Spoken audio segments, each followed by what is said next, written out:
Alright.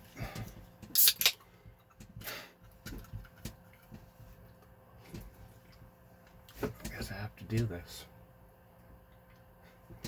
Wife told me it's for the children. So that just have to make a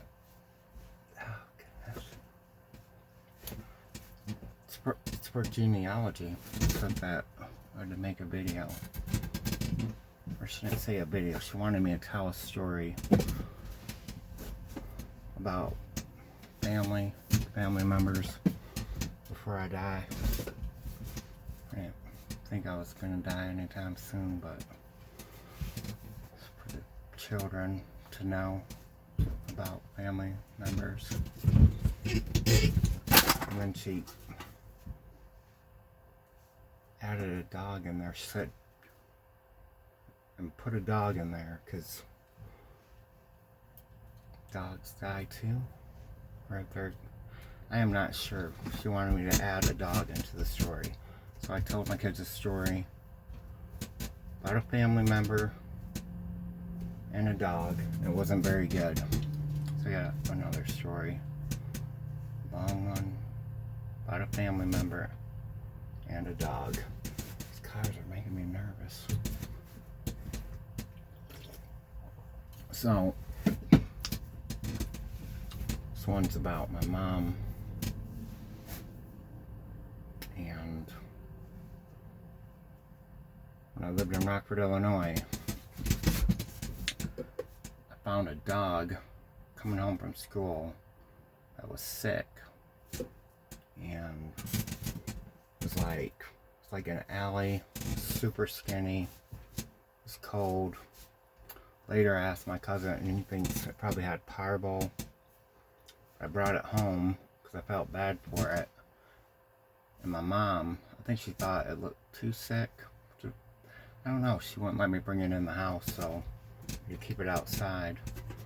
I made like a box to keep the dog in because I didn't have a dog coop. And so I put a blanket in a box with the dog. I gave it some food. And then it snowed. And then when I got home from school, Mom was like, you can bring the dog in if you want. It's cold out there. You should go bring him in. I think she already knew what had happened. The dog froze to death. Or it died. The dog died. It was already sick. But it was dead in the box. So my mom then felt bad about that. I'm sure she felt bad about that ever since that time that happened, because she kept trying to give me dogs after that. And it kept messing things up in my life. Every time she tried to give me a dog, I went to, like, I guess she told me that my grandma might have a dog for me, because that was back in Muskegon, Michigan, because my grandma had a Cocker Spaniel which mated with my cousin's dog, which was across the field, with a Rottweiler, until it was a mix. And I got that dog, and I named it after an ex-girlfriend, and I brought that dog back to Rockford after the first dog died in the box. And then someone stole that dog because they thought it was a Rottweiler, and they stole it from over the fence and took that. And so then later on, after we moved back to Muskegon, Michigan, my mom just showed up at my house with a dog to give me.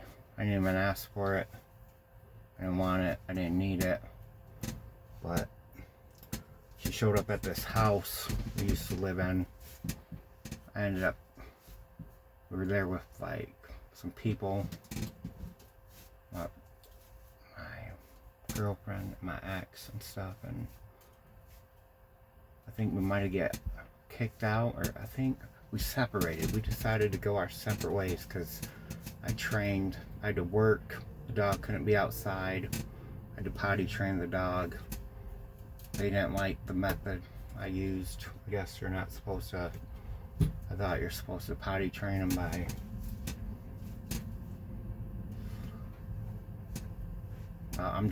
it's too controversial. I'm not going to go into it.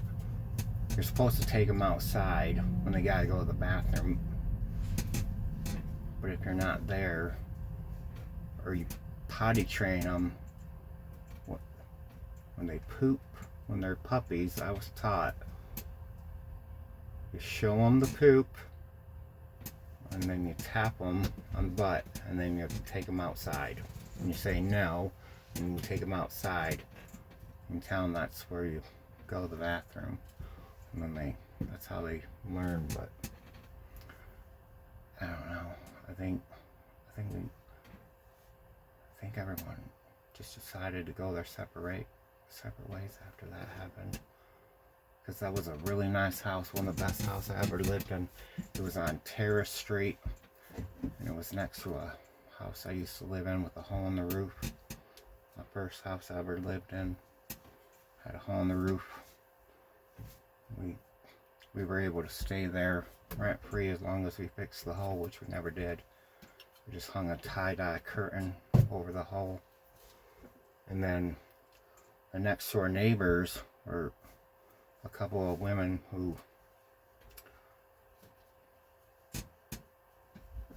I don't even know what's politically correct, lesbian women lived next door in the house that I'd moved into later on, because they destroyed the house with the hole in the roof.